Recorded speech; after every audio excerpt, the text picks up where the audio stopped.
Every great leader you know, right, have been guided by a more experienced leader, in some form or in some words, right? So everybody you see today who seems to be leading well, if you really look at their growth trajectory, if you study them closely, or you have an opportunity to ask a few questions, you realize that there have been someone in their life who has sort of provided guidance and mentorship to them, before they got to the stage where they are.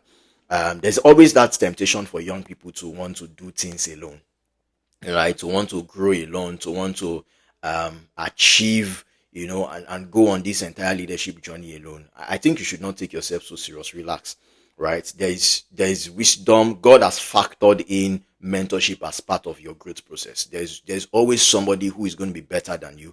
You always find somebody who has more experience than you do, and you should not be competing with somebody you should be learning from, right? So it's very important that you know this. Never compete with somebody you should be learning from. God has factored in, that there should be mentors in your life that's going to provide guidance and support, to get you to the point where you desire to be, right? So there are three things I'm going to recommend, on your leadership journey, when it comes to mentorship. Is number one, you have to consciously and deliberately find mentors. And when I mean by find mentors, I'm saying find mentors that achieves two things, or that meets two part of the requirements in your life. Number one is that you share the same values. Very important. Not everybody has the same values, right? But it's very important that you find someone who you share the same values, right? So that your mentor does not end up becoming a tormentor.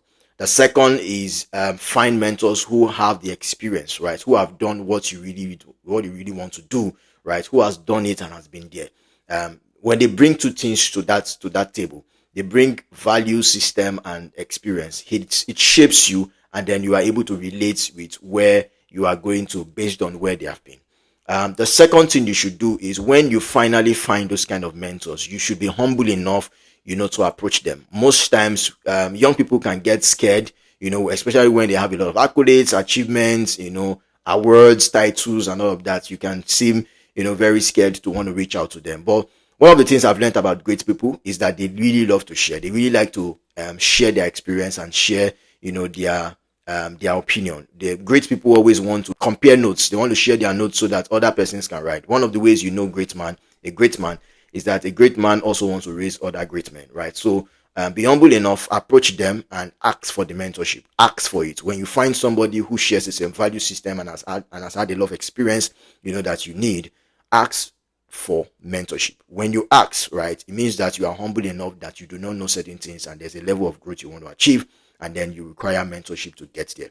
The last thing is, when you get into that place, right, mentors begin to give you ideas, begin to give you practical insights on what you should do and what you should not do.